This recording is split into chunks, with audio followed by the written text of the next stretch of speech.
Well, good morning, everybody. Thanks for tuning in.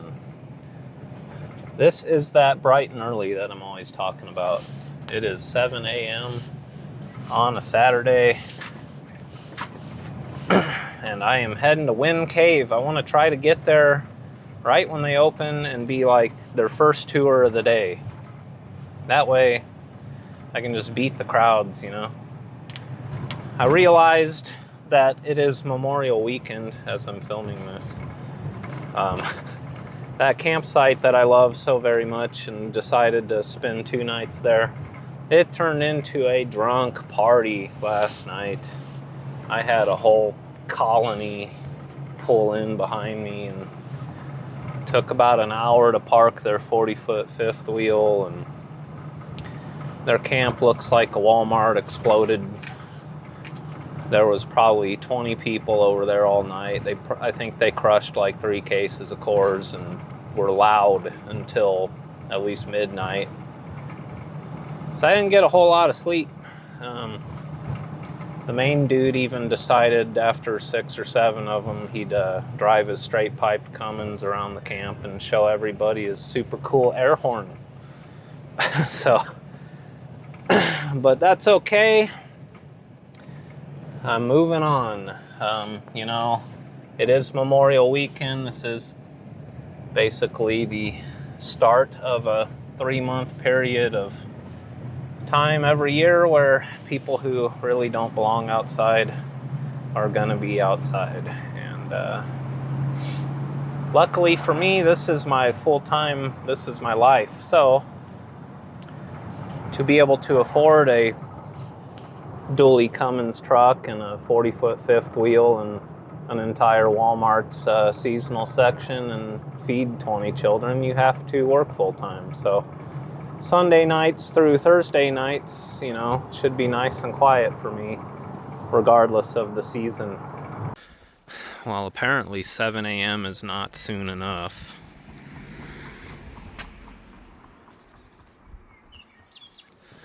A little discouraging. Just, I guess, get in line and hope for the best. I got all day. I told him, I was like, yesterday, Bob was asking if he brought any cheese curds. Yeah.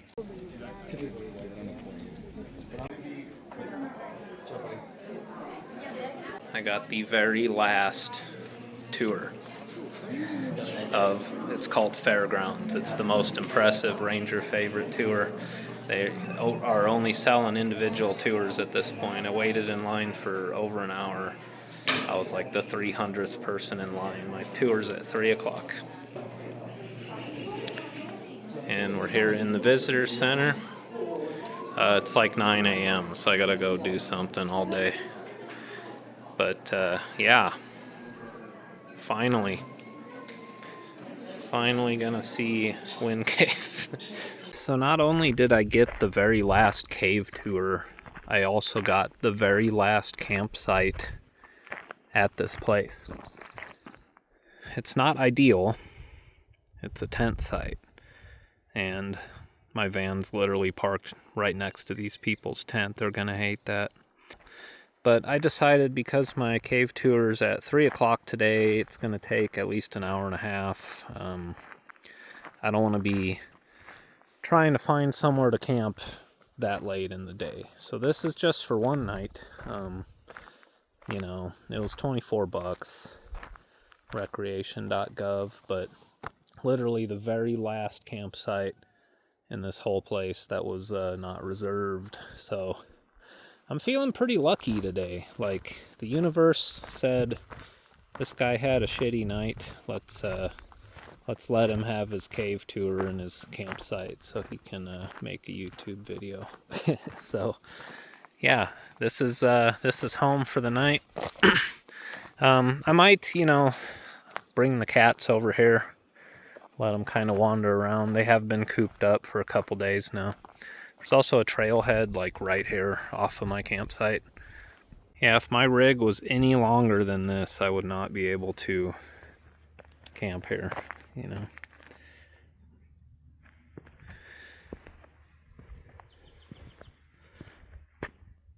All the Sprinter vans and stuff are way bigger than mine.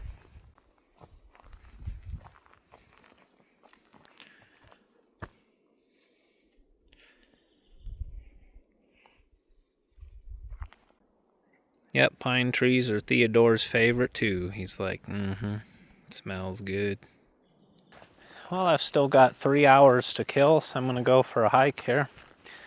Just bringing my DJI camera because I'm charging my phone. And this is a national park, so no drones.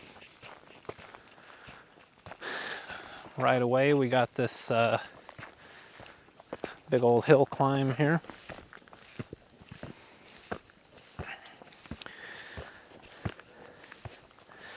The cave tour that I bought is the most strenuous one. They said there's like 400 something stairs, but you know, I'll be all right. At least we can get some good views here. I've already decided what my next video is gonna be as I traverse my way through the Black Hills of South Dakota. Yeah, I just talked to the campground lady. She's going around marking the reservation boards. She said she's just helping out because they don't have a camp host yet.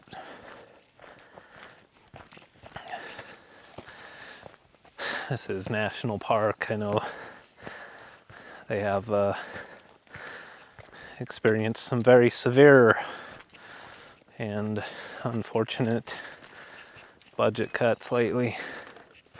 It's also like the opening weekend of like the busy season, so I'm sure they'll get a camp host soon enough, you know. Look at all this new growth. This is cool.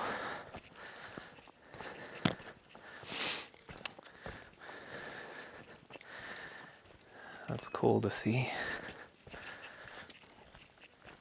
All the pine cones have sprouted, spread their seeds in good conditions, I suppose.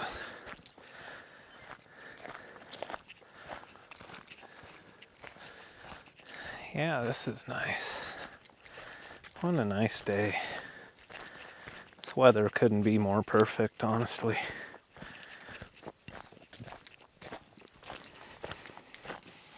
I think it's 71 degrees right now, according to my van.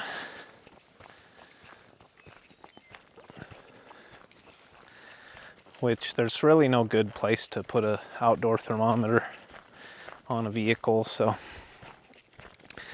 it always reads a couple degrees higher than the actual ambient.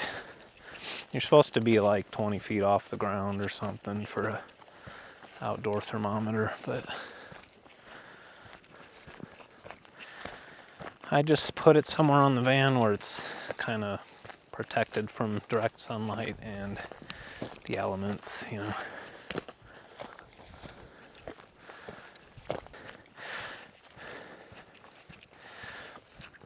So yeah, about my opening statement of this video, you know, I totally get it. People,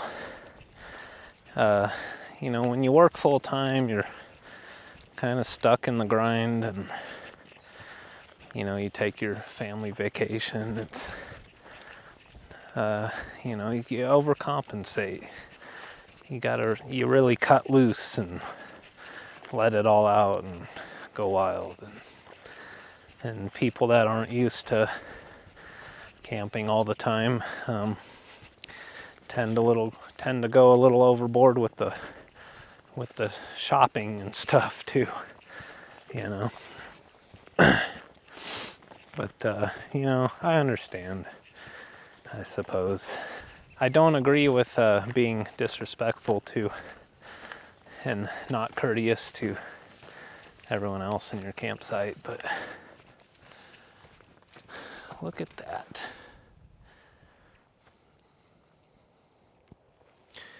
What a view.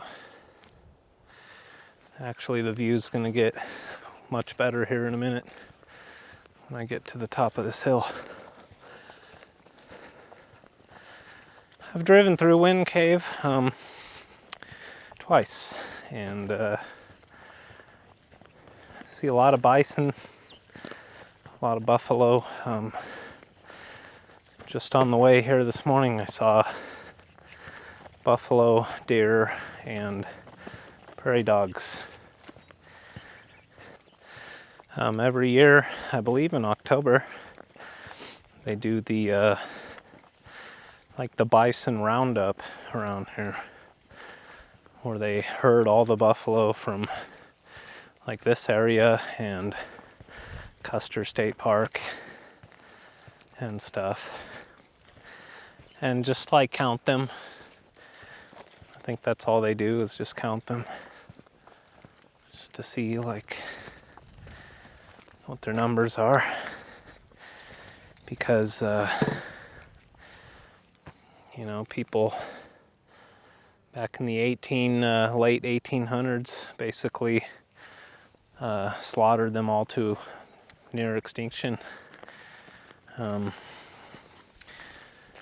Pretty much since the Transcontinental Railroad was completed,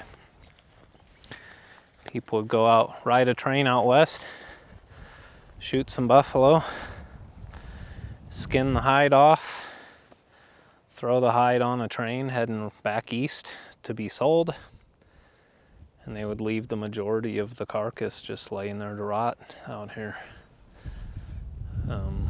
All just for profit, you know. Prior to that, the natives used every little bit of it for food, clothing, making tools, etc. And Buffalo Bill Cody, he realized, you know, because he was like the most notorious dude that like shot the most buffalo. Him and this other guy, I forget the name, were like competing against each other on who could get more of them. And he realized the destruction that he had done and later regretted that. And there's your very scientific, well-spoken dude from Nebraska's explanation of buffalo.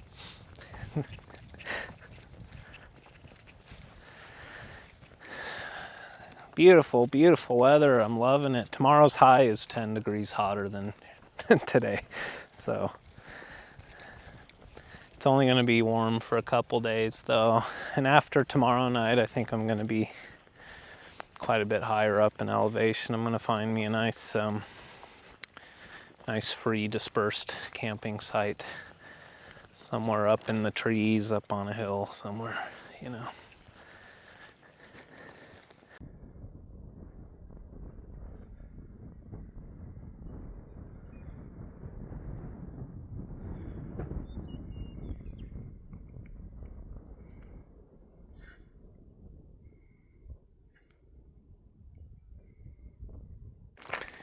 Well, I'm taking this scenic nature trail to the visitor center.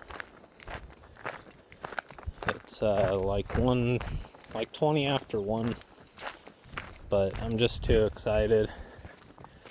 Can't sit there in the van reading comments anymore. I'm gonna go to the gift shop. There's a little exhibit in the lower level of the visitor center as well, and then there's this nature trail, so let's check it out. Looks like we have some Lakota prayer things here. It's a beautiful day. I brought my hoodie, but I highly doubt I'm gonna need it in the cave. They said 54 degrees. That is not very cold at all. And I'm pretty warm after this walk. It's a half mile from the visitor center to the road that turns off to the campground, and then probably another half mile to my van from there. This is exciting though. I'm just stoked that I get to do this. Coming up on the visitor center, there's a cool little boardwalk bridge thing.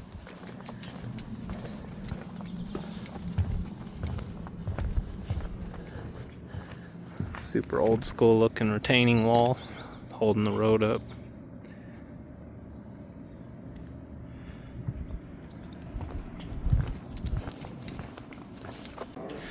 Well, that door takes you right into the lower level where I would be starting my tour. So that's cool. I think over here is where the elevator is. Yep. Sweet elevator building.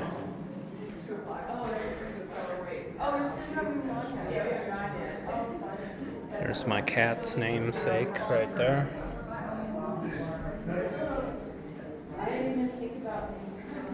I think he'd be proud.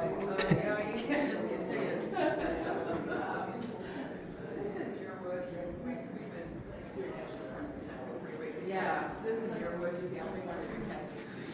Oh, really? And we didn't know about this one until last night.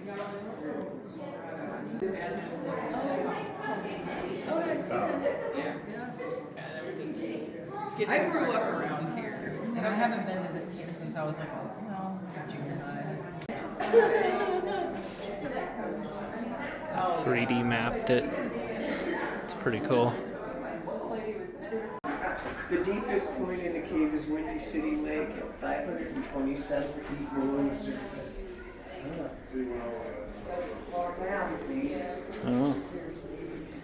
You can get Black Hills socks. It's a book that I'm reading.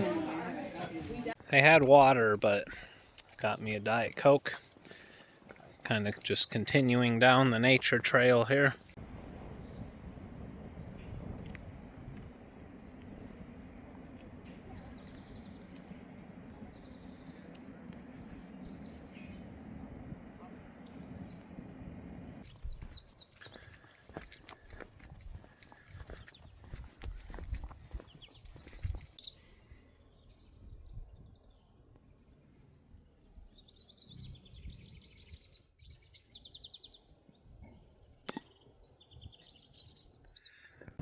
Well, I'm just sitting out back of the visitor center here. I've got an hour to go.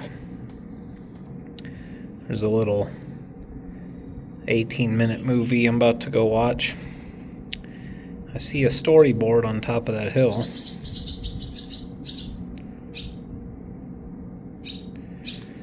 I do not feel like climbing that hill right now, though. I feel like after this cave tour and walk back to the van, I'm going to be pretty much spent for the day. What a beautiful place, though. I love it here. And it smells good, because those are my favorite trees. Look at this guy.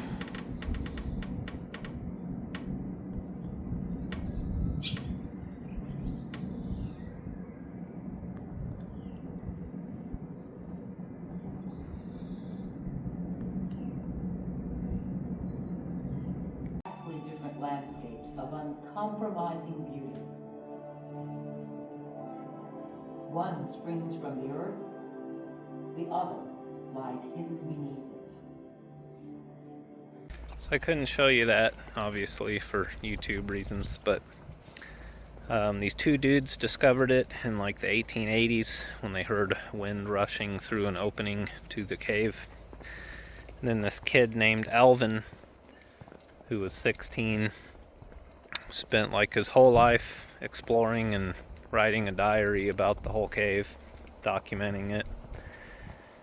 And then somebody was giving cave tours in like the 1890s, 1900s, and making money off of it, and they were stealing stuff out of the cave and destroying it. So Theodore made it the 7th National Park and saved it. And then the last remaining buffalo herd was being protected in Yellowstone, and they sent some of them over here because they determined it would be like the perfect place for buffalo. So this is the elevator house This is where my tour starts.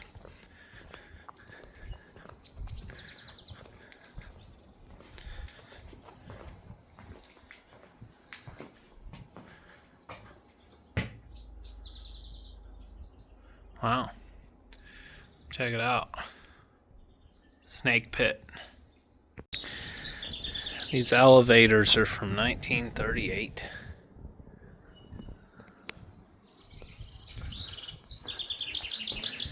I wonder if they're cable. I bet they are.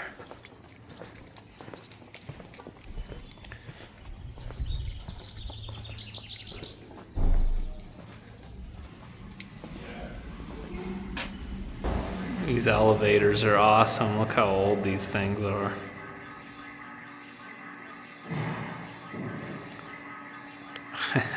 It's cool.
And then there was a demonstration, I guess it was an MFD that I would like to talk about.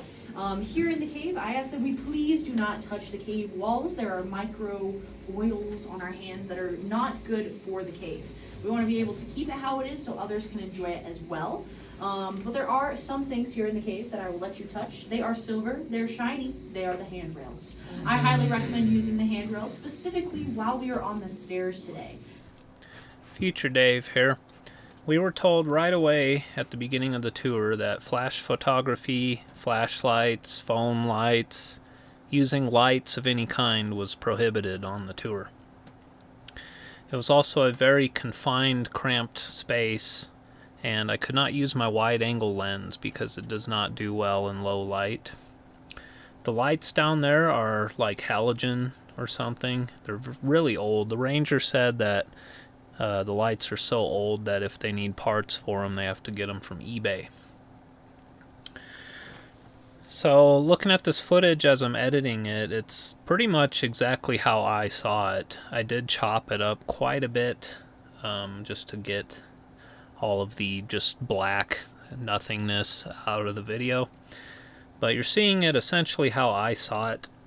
I did cut out all of the audio for most of the tour. I was behind these two teenage girls who regarded themselves as very important social media influencers, and there was just really not the best audio either. So I put some ambient soothing music on here, and then for the last about 10 minutes of cave footage I overlaid the information that the ranger gave me on this tour. So this was a tough one to edit, and you know, it was my first time trying to film a cave tour, but it really is pretty much how I saw it. It was very dark down there, but you can see a lot of just really cool, they call it the box work on the ceiling. It's just this crazy square looking cool formations in this cave. So I hope you enjoy it.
to when there was an ocean here. So we were underneath an ocean, and what can we find on oceans or on beaches? Sand. What in the sand? What's in the sand? Salt. Sediment. I'm thinking an object. Coral. I heard seashells over there. Yes, seashells and coral. Perfect. So in this ocean, there were seashells and coral that floated to the bottom, and they formed layers. And now these layers would form layer upon layer upon layer on top of each other, and they would condense and compact and form a rock that we know today as limestone. All of the rock that you are seeing around here, in the words of Mufasa, everything the light touches, it is limestone. Yes. And all of that limestone, it's all really, really cool. And then about 65 million years ago, we had an event known as the Laramide orogeny, also known as the Black Hills Uplift. It made the Black Hills go from flat to the Black Hills. This caused a lot of cracks to form and made it so water could seep in through those cracks, and it would pick up carbon and turn into carbonic acid. Now, my favorite flavor of carbonic acid is Dr. Pepper. Do we have any other favorite flavors of carbonic acid? Sprite. Sprite? Root beer? Sparkling water. Of course. What was that? That's sparkling water. Sparkling water. I thought you said barking water, and I was like, what is barking water? All right, and what happens when we drink soda and we don't brush our teeth? Teeth It decay. erodes your teeth. And it erodes, forming what? Cavities. Good. So that carbonic acid comes down here into the limestone, forms a whole bunch of cavities, and these caverns, thank you, and rooms that we see today. Now you may be wondering, okay, so that doesn't really explain the box work. Well, we have to back up a little bit. Go to when that limestone was being deposited. Sometimes the sea would disappear, leaving a layer of gypsum. Now it would be intermingled with the limestone, kind of like an Oreo cookie. It would condense and compact, and the gypsum would put pressure on that limestone, causing it to crack. Unlike me, I don't crack under pressure, but that limestone did. And that gypsum had the consistency of like toothpaste, filled in all of those cracks. Now fast forward, our gypsum has now turned to calcite through a whole bunch of chemical processes, and that carbonic acid is coming through. Now I want us to picture a brick and mortar wall, and we're going to take a big bucket of carbonic acid and throw it onto this brick wall. Now the carbonic acid can eat away at the bricks or the limestone, but it can't eat away at the mortar, that calcite. So it leaves empty spaces where the limestone was and leaves this mortar, this boxwork. So here at Wind Cave we have an estimated 95% of the world's boxwork, so most of it. And some of it is really, really delicate. It can be as thin as a potato chip. Now you also may have noticed that while we were walking, some of the handles felt kind of wet.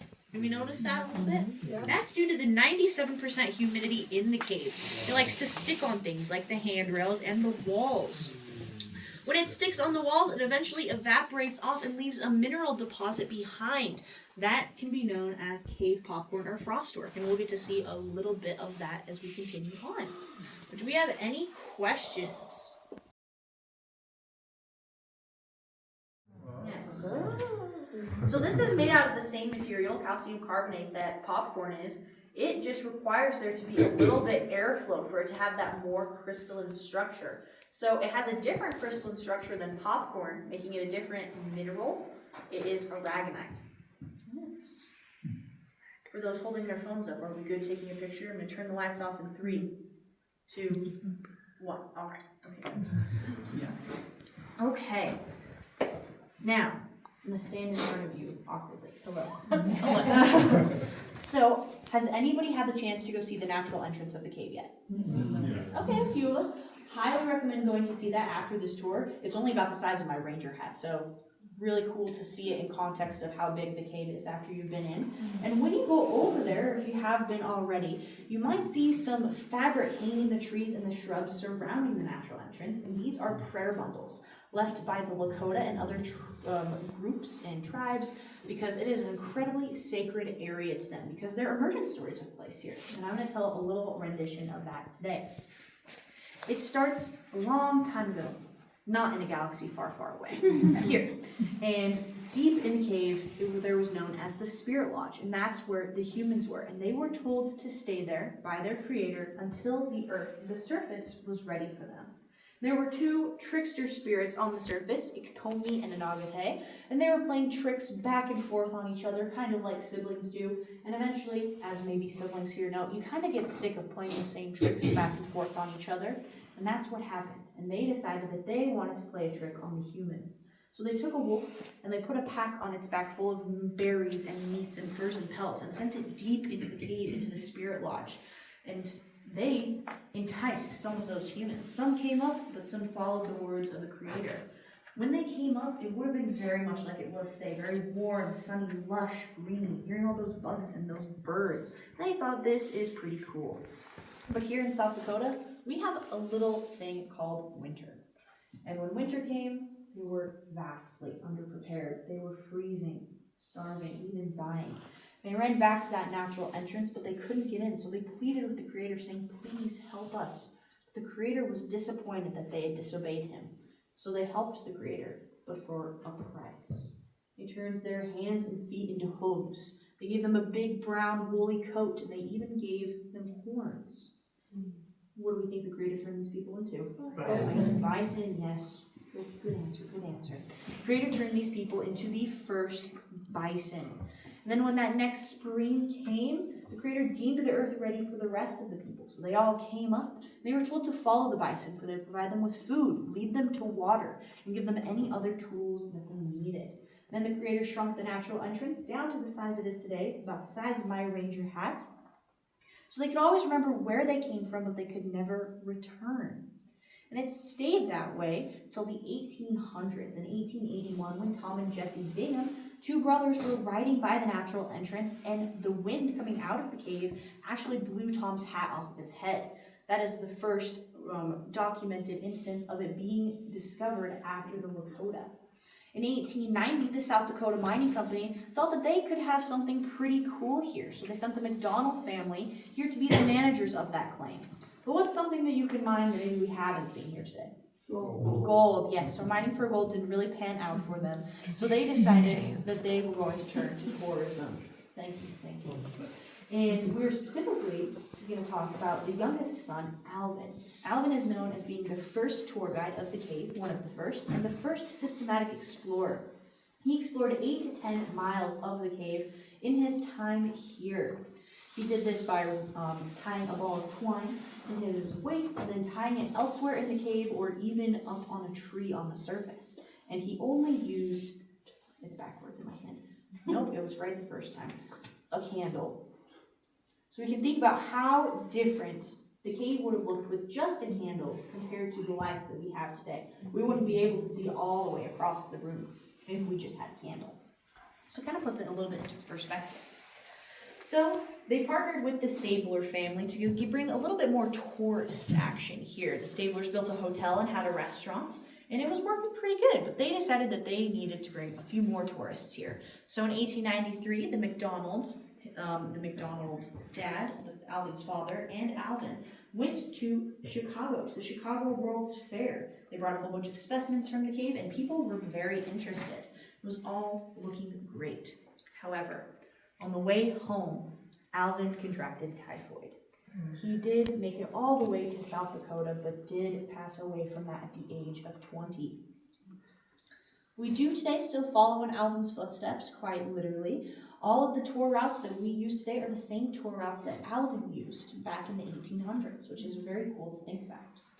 After Alvin's passing, some contention grew between the Stablers and the McDonalds about who actually owned the cave. Was it the McDonalds with the homesteading claim or the Stablers with the mining claim? And after neither family caved, they took it to the courts. Who thinks that the McDonalds with the homesteading claim won? Nobody. Okay. Who thinks that the Stablers with the mining claim won? Yes. Yeah. Okay, a few of us. Okay, those of you who didn't vote, what do you think? The government win. Theodore Roosevelt. Okay. It was like a whole murmur and I couldn't make it out. Theodore Roosevelt. Yes, so neither family won and this land was given back to the government because nobody was here to own it. And the Department of Interior thought they had something really cool on their hands. So in 1902, they sent a survey down here to survey the cave, figure out what was down here. And then in January 9th of 1903, Theodore Roosevelt signed this into the national park system. It became the 6th national park in the United States and the first in the world to protect a cave. Any questions, Bevan? I have a question. Yes. If the entrance is the size of your hat, how did the first guy get down here to explore it? Somehow he did. He was a little skinny dude. I wouldn't fit through that. So yes. But then after a while, like during like the first mining part that they were doing, they did end up blowing out a mine shaft, and that is what you walk down on the natural entrance tour around it. So that's what we use today. Yes. Any other questions? Is there only... You got a question? No, I said that was a good Oh, that was a good question. Yes. Is the cave still being deeply explored today to find more routes? Yes, and we're going to talk about that at our next stop, so keep that in your mind. Yes. Is that the only entrance? No entrance on the surface? So there are 2 entrances that people can fit through, that natural entrance and then a snake pit entrance, named that for a reason. And then we have blowholes that are smaller than the natural entrance, but still have that airflow. Alright. Well, we are going to continue on with our tour. We're gonna... Alright, congratulations. You've made it to the lowest spot on this tour. This is the low spot. You are 222 feet below the surface currently. So, congratulations. I've had lots of questions about like modern day exploration. Is there water? Yes, there is modern day exploration happening. We are nearly 170 miles long, and that's only an estimated 10% of the cave explored. They do this by going to leads. And leads are areas in the cave where we have no idea where they go. And there's about 3,000 of them here in the cave. And some of them are underwater. About 500 feet below the surface, there are lakes. This is where our cave intersects with the water table, and the lakes are really cool just within themselves, but also because they have microbial life living in them. We're not entirely sure how they can even live down there because there's no sunlight or oxygen or carbon dioxide for them to photosynthesize. And so it has been hypothesized that they are feeding on the manganese in the rocks and on the walls around them. And there is a researcher by the name of Hazel Barton studying these microbes, partnered with NASA, so we can figure out how these microbes are living and how possibly that could correlate to life living elsewhere in the solar system. They're very interested in Saturn and Jupiter's moons. Yes. Hopefully maybe sometime in the future, if we were to take our time machine there, our cave will be a lot longer and we'll know a lot more about those microbes. Yes. But if we have any more questions, we have to get back to the elevator. But if you have questions, you can ask me in the ride up and down the elevator. Well, up.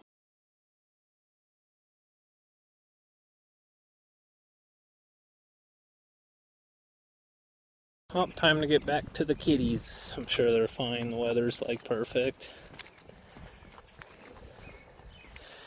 Yeah, the natural entrance to the cave is like right down here.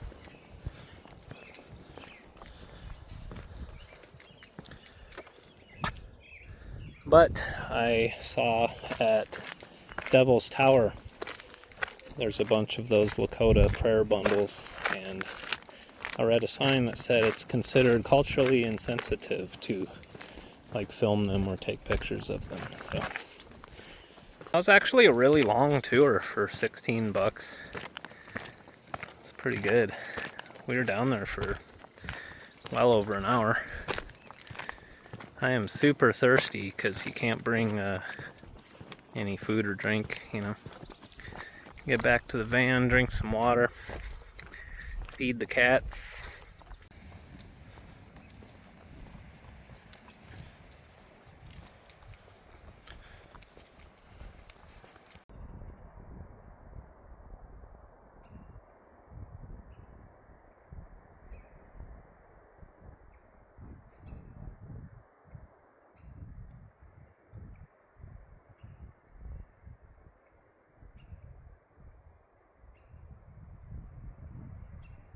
There's them buffalo again. They were on this side of the road. Right there. Now they're over to there. See the bird chilling on his back. That's pretty funny.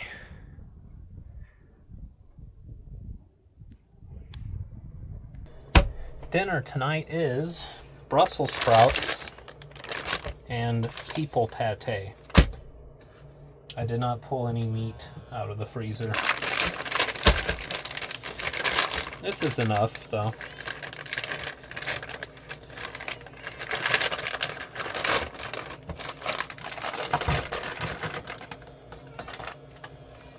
It's gonna smell like a fart in my van. I'm even gonna add onion to it. Just for extra aroma. And some butter. For both the taters and the Brussels sprouts.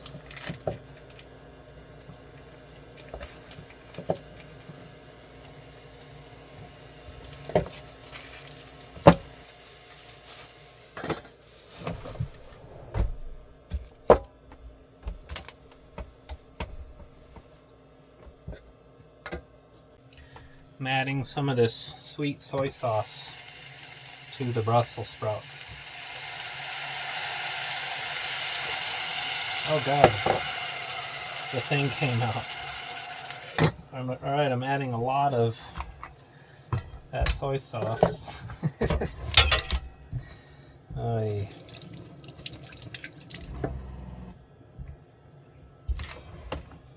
That was fun.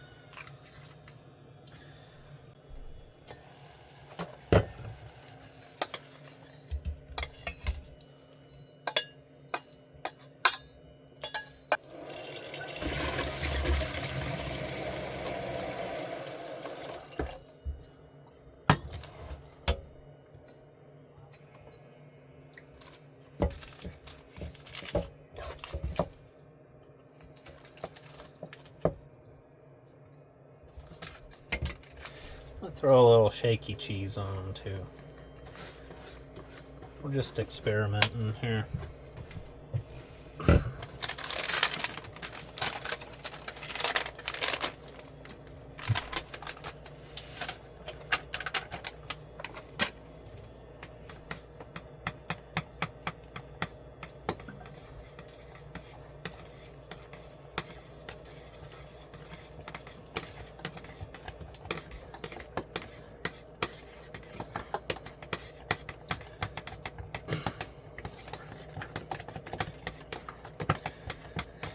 And for the spuds, my go-to is Cholula.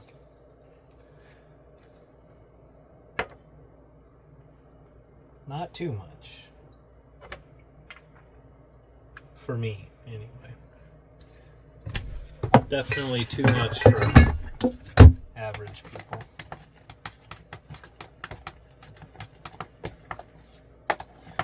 Just enough to change the color. Right.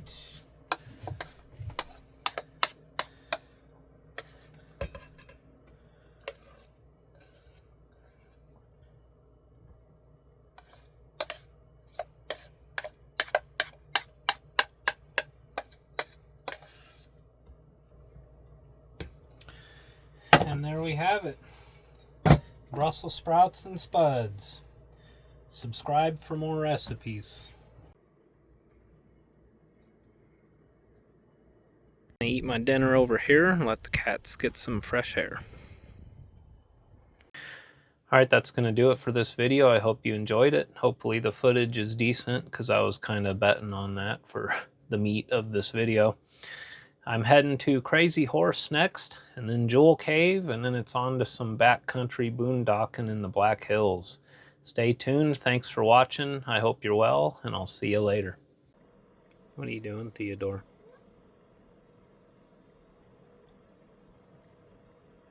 Big boy.